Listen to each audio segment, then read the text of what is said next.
Bonjour à toutes et à tous. Je bénis le nom du Seigneur pour vos différentes vies.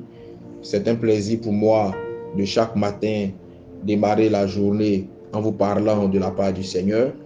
Je prie que Dieu ne fasse pas seulement de vous des auditeurs fidèles, mais que Dieu vous donne la force, au-delà de la simple écoute, de pouvoir pratiquer sainement cette connaissance qui vous est dispensée. Je prie pour terminer qu'à travers cette dévotion, le Seigneur restaure votre vie spirituelle et restaure également votre vie sur le plan physique. Bienvenue à notre dévotion matinale. Aujourd'hui, nous parlerons de cieux ouverts.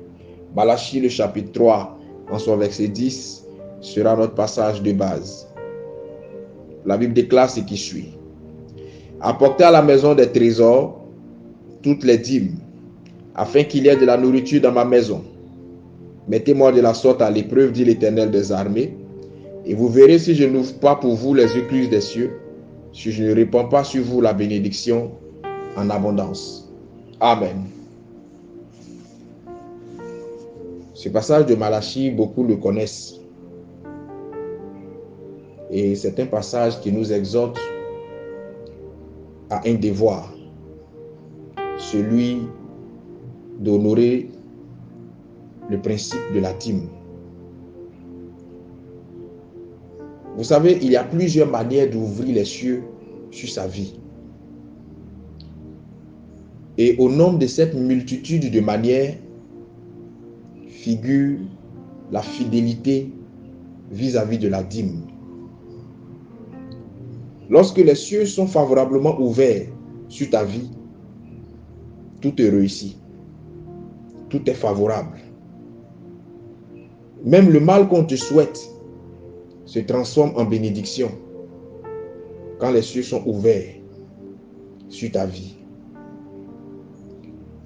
À la base, payer la dîme est un devoir, comme je le disais tantôt. À l'origine, tu ne payes pas ta dîme à Dieu à travers ton pasteur pour que ce dernier ait de quoi manger ou pour que ce dernier ait ce qu'il faut pour se vêtir. Tu ne le fais pas non plus parce que ton pasteur en a trop besoin pour vivre. Si tu mets ces choses dans ta tête, si tu développes ces idées, tu paieras ta dîme de la mauvaise des manières.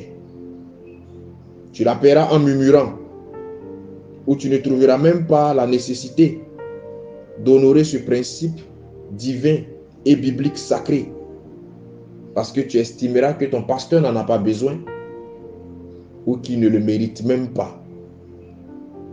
Alors qu'en vérité, tu ne payes pas ta dîme pour ton pasteur. Tu la payes d'abord par obéissance vis-à-vis d'un principe biblique et divin. Ensuite, tu payes ta dîme par reconnaissance au Seigneur, qui s'est révélé comme le pourvoyeur à tous tes besoins.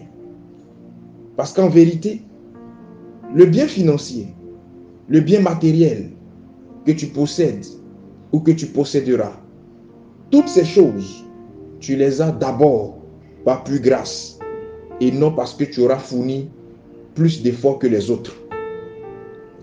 Apprends donc à payer ta dîme fidèlement, sans hésiter ni murmurer, afin que les cieux soient ouverts sur ta vie.